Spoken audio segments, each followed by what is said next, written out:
Hi, I'm Greg, creator of opportunities, And I'm Polly, Princess of Prevention. and welcome to another edition of Totally Preventable.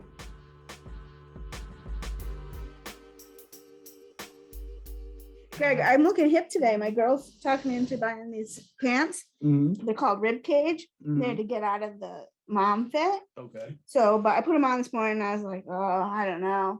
And Jeremy said I look like a Bratz doll turning 50. Wow. Wow. He went there. He did. Wow. He asked me if I was going to take my deck to work today because I look like Avril Lavigne or a skater girl. Wow. See you later. Yeah, that's what I should have said. Well, Yeah. It's funny that you say that because, being on Zoom, I heard an article that 80% of the people who are on Zoom are staring at themselves throughout the whole Zoom. Mm-hmm. Just staring at themselves. Me, myself, I like to play a game like Who's Home, Who's at the Office. Yeah. And try to figure out if it's a real background or not a real background. Yep. Yeah. So what do? You stare at the screen? I stare at everybody. I toggle around and look at everybody, see who's sleeping in a meeting. Yep, I do look at myself, make sure that like I don't have anything out of place, but I try not to focus on that because you can really like nitpick yourself apart where I don't think anyone else is noticing those things. But I do like to look to make sure I look somewhat professional. I've been in meetings where people are really slumped on a couch, or I've even been in meetings where people have taken them while laying in their bed or and I didn't like the way that looked for them. So I certainly don't want people looking at me. Well, that's how Zoom, how this all ties in is that's how I met our next guest, Jonathan. We were on a Zoom call. Not to say that we weren't engaged in the Zoom, because we all were. We were paying attention. But then a message came up. It was an introduction, and then we've been just corresponding since then. He's a real down-to-earth guy, has a great story, and I'm sure our listeners are really going to enjoy it. A great background. Too. Great background. Yeah. I meant Zoom background. Was his background right now? I think he was. I think I voted. It was his home, but I think I'm pretty sure he was at his office. All right. You know, it was that. I should have penned so I could have blew it up, but memory serves me. I didn't pen it, and I just went for the guess. All right. Well, we'll see what kind of background he has today. All right. Hi. In our last episode, we sat down with Lori Kosicki to discuss peer recovery and the incredible resources that are offered at Hope Recovery Center. Today, we are joined by Jonathan Sullivan, manager of the Newport Hope Recovery Center office and a peer recovery specialist. Welcome, Jonathan. Welcome. Thank you. Thank you very much. It's great to be here. Appreciate you having me. Right. Can you tell us a little more about your role at the Hope Recovery Center and how you got into that field? Yeah, so my role here as a manager is to oversee the recovery center in general and supervise the CPRS staff and the interns that we have from the Certified Peer Recovery Specialist training at Parent Support Network, which is our parent company, and that's located in Warwick. So I oversee that. We come up with a calendar of groups for the month, each month. I work with the peer recovery specialists and the members here to, get their input and see what they like for groups throughout the week. We do have our standard groups, which are things like Smart Recovery, All Recovery. We have an AMI group, which we don't do actively in this center. But we come up with fun groups, peer-based groups with a lot of input from them. We have things like reflective journaling. We have things like inspirational intentions, where we set our intentions for the week or for the day. We also go upstairs. We're located in the basement of 50 Washington Square, which contains the residents at 50 Washington Square, as well as the McKinney shelter. So we go upstairs into the residence. There's a cafeteria there. We show up at 9 o'clock every morning with coffee and treats, whether it be muffins or donuts. And we have pretty much a check-in. So that started off to be a daily intentions group, where we sit down and, hold each other accountable. We'd have our members be able to hold themselves accountable as far as their personal plans, doctor's appointments, or things that, sometimes are not the easiest to maintain. So we, in place of that, when COVID hit, we couldn't have anyone down in the center. We could only do one-on-ones. There's not enough space in the center to keep everyone socially distant. So we decided to start going upstairs, which was a perfect for us, because we're new back in the center. We were here prior to COVID. But the residents here, really value consistency, and, we had to move in and earn trust slowly. So to go into their space and make ourselves available has been a really, really beneficial way to, garner that trust and that consistency, to let them know who we are and what we do, and, let them know that recovery doesn't have to be, I'm an alcoholic, or I have an alcohol problem, or I'm a drug addict, or I have a substance use disorder. Recovery is from anything that you're recovering from. We deal with a lot of people. It's a wet shelter, so we deal with a lot of people that have substance use disorder, as well as mental health issues, which is also something that we recover from. So it's been really, really beneficial. Feel really fortunate to be a part of this whole building, and to work directly with this population, which I'm pretty accustomed to. One quick question. You said did you say a wet shelter? A wet shelter. What is that? Can you explain that? Meaning that people do use substances and stay here at the same time. Thanks. And would you mind just quickly explaining peer recovery specialist for anyone who didn't catch Lori's episode or just doesn't know? Yeah, so certified peer recovery specialist, which I am, is someone that's gone through the 46-hour training. At Parent Support Network, we have a 70-hour dual training, which leads to being a certified peer recovery specialist / certified community health worker. And we are people who have been through the training and have lived experience and time in recovery, at least 2 years in recovery. So we're people, and we're not clinical, but we are people that can be in the community, that can, be a source of inspiration, be a source of support. We can assist, and we have the understanding. People identify directly with us. Thank you. Do you think that lived experience helps in that field? I think it's everything. I'm sure it's everything. Being a person in recovery myself, I've been in recovery for a long time, over 20 years. However, I've been in uninterrupted recovery, coming up on 11 years in May. But it's taken a long time, and I've seen a lot of treatment centers. I've seen a lot of facilities and detoxes and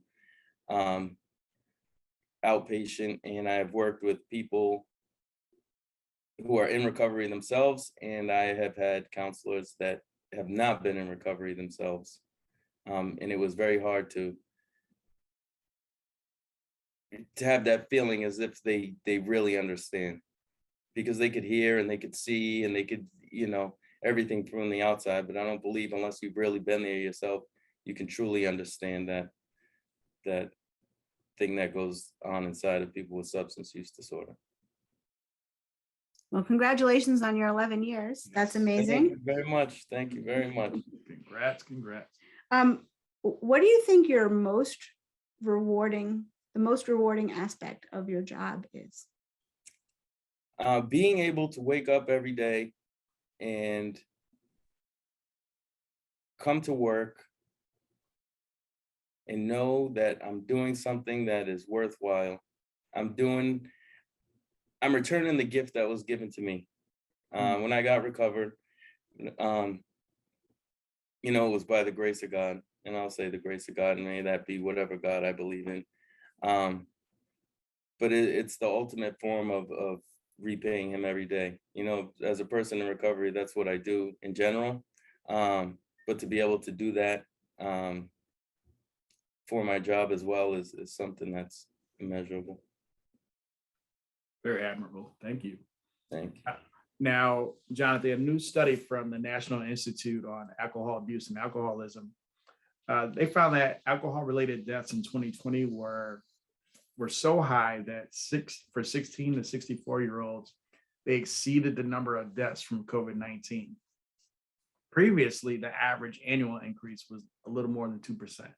So between 2019 and 2020, it skyrocketed to more than 20%. What are your thoughts on that?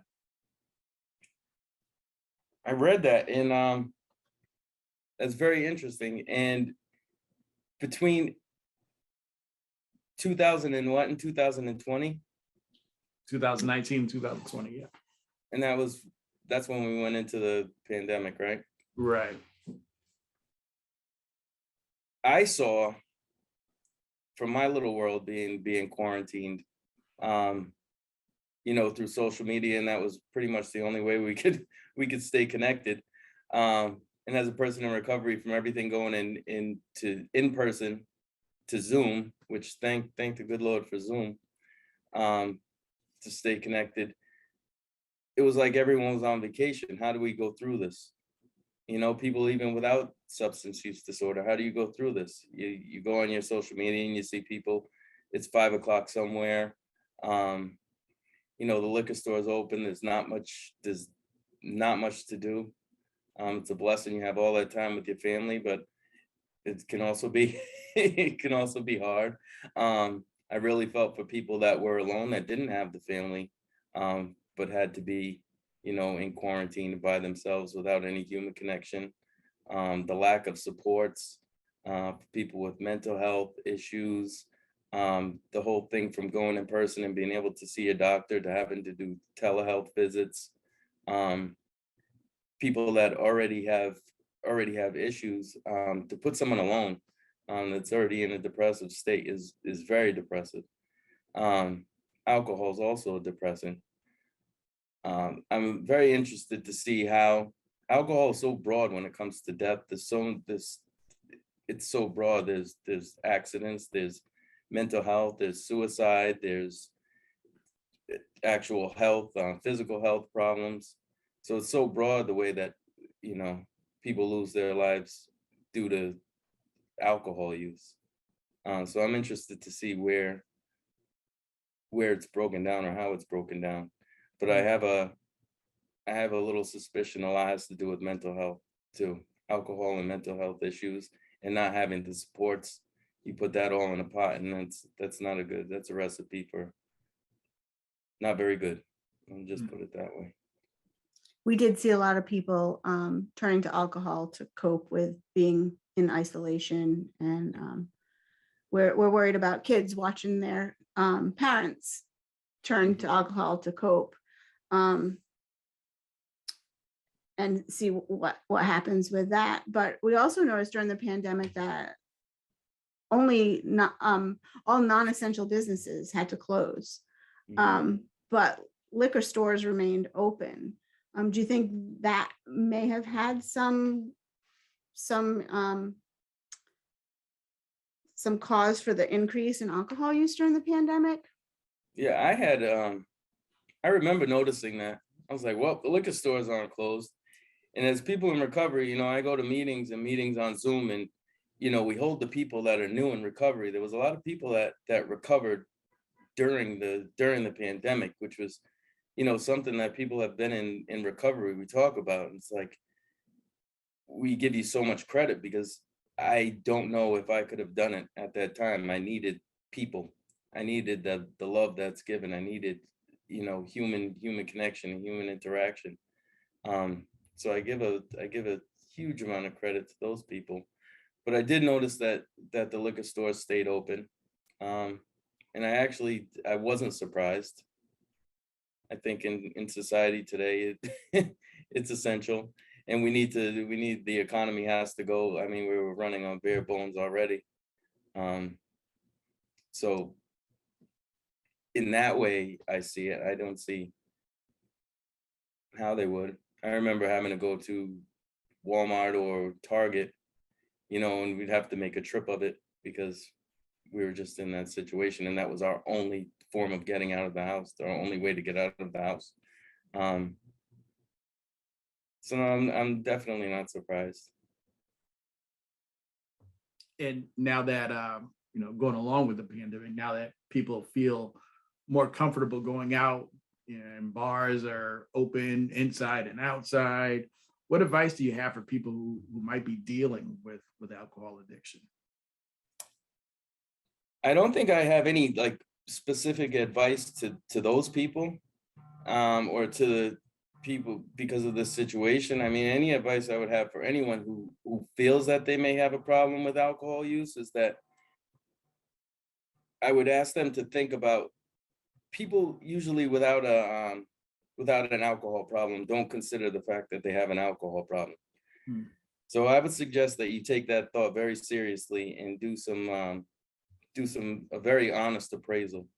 That's what led me to recovery. It was when I finally got 100% honest with myself and said something's got to give, and then gave an 100% honest effort to try recovery. Thanks for that. What role do you think stigma plays in helping people get into recovery, or people feeling comfortable going into recovery? I think it plays a huge role. I think stigma is everything and everywhere. And the last thing that people want to feel is less than. And alcohol abuse or substance use disorder or anything of that nature is looked at as less than, or you can't do, or, there's a big stigma that says if you have substance use disorder, it's a moral failing. You have a weak will. You should just stop. You should just this. You should just that.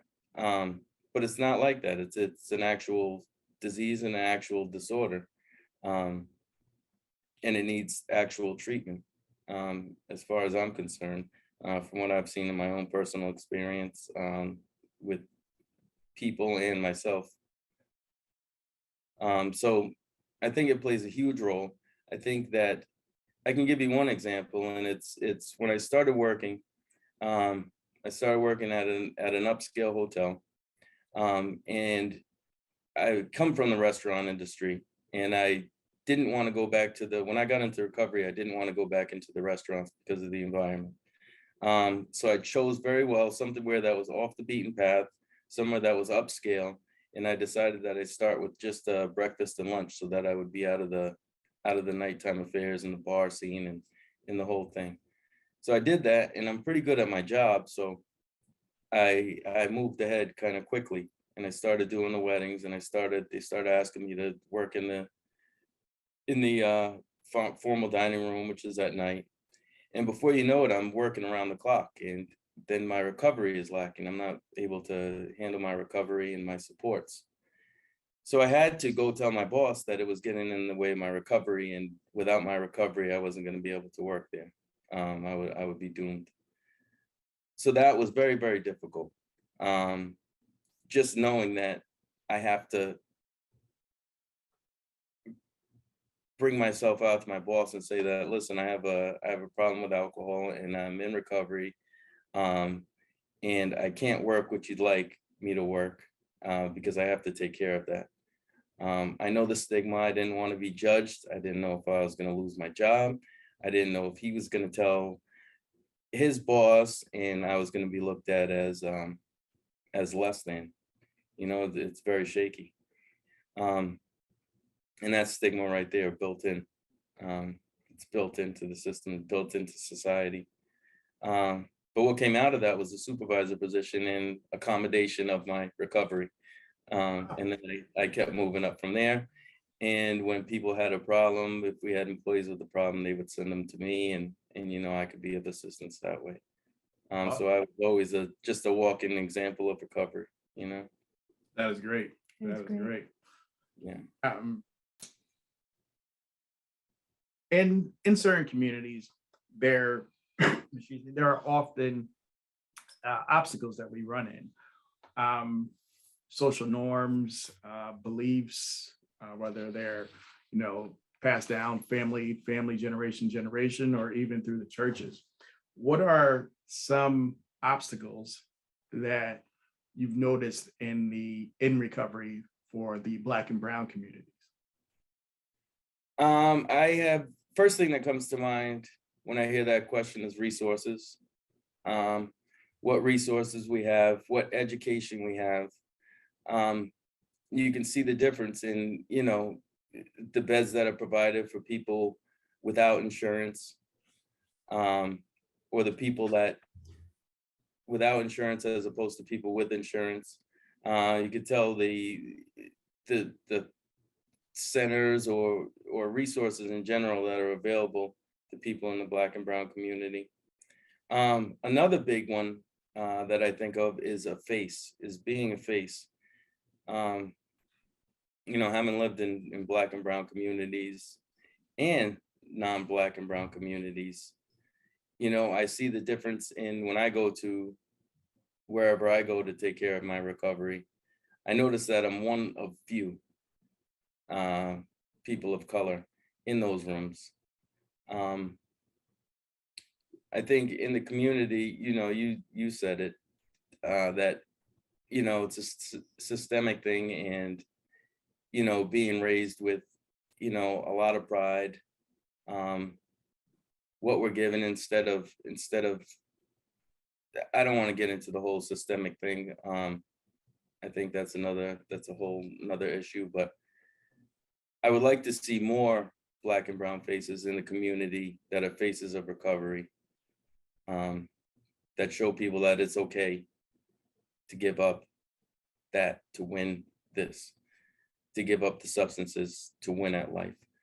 I gave up one thing or a couple of things. I'll just wrap it into substances. I gave up substances and I got my whole life, gained millions of things, And if I pick up substances again, I'm going to lose everything.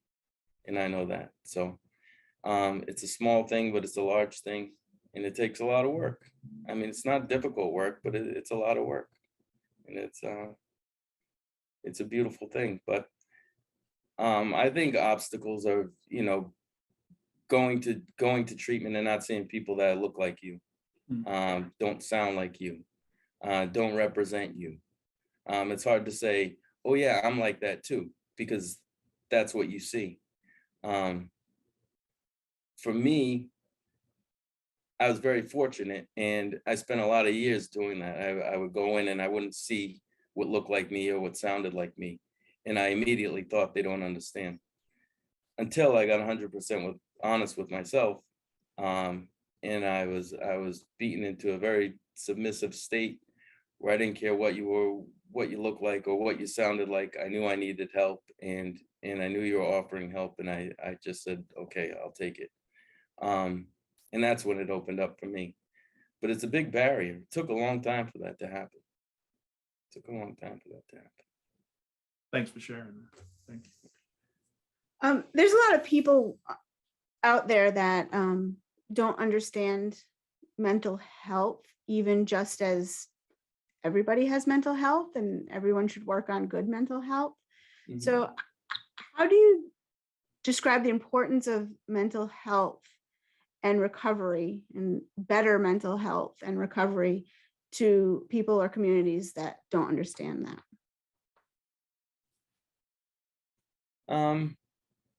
I think mental health is very broad, and I think people put mental health into a box. Lately, it's been actually kind of trendy. And I do want to say to the previous thing we were talking about barriers, people of color, there was a lot more to it than just color that was keeping me from being in the rooms. It wasn't solely that.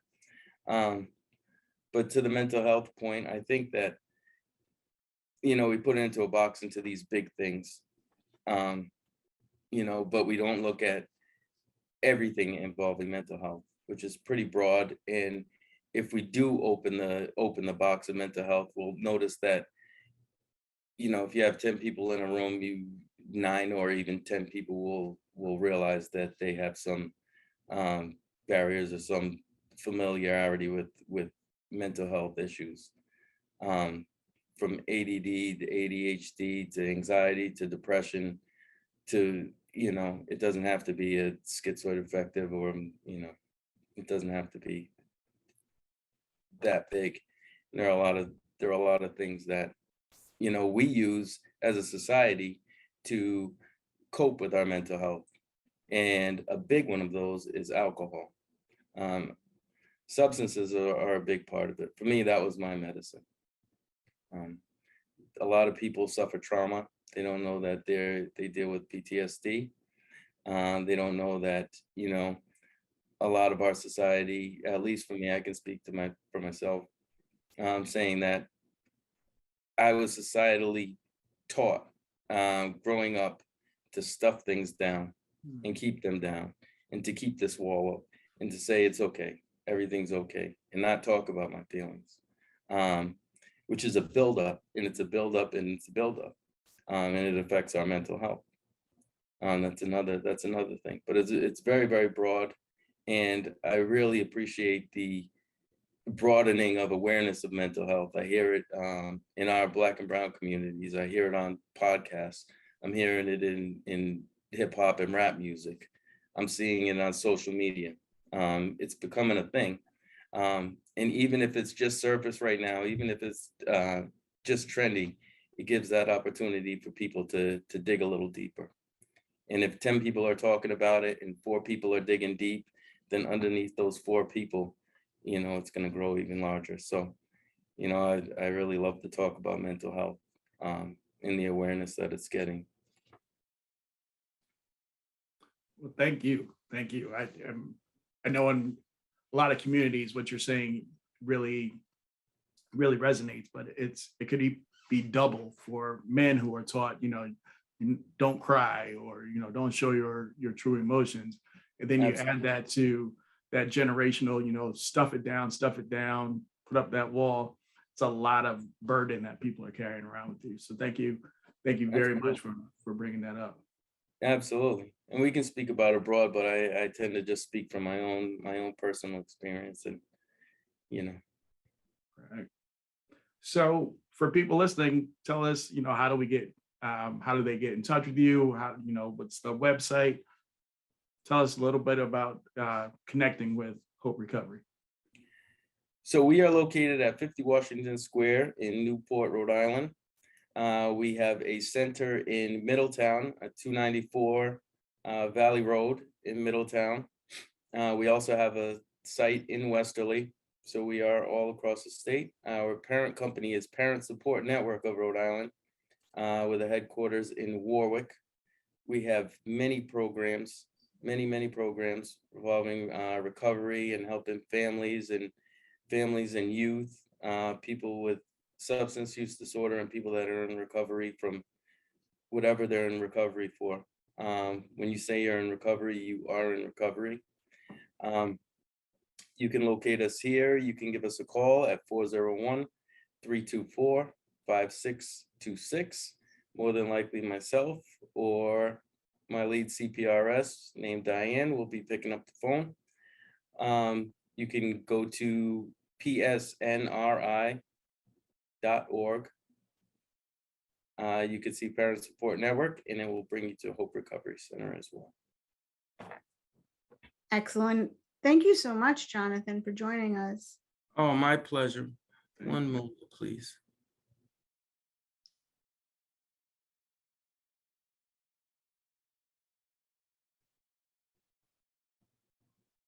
I think Jonathan's preparing to lead us out in song.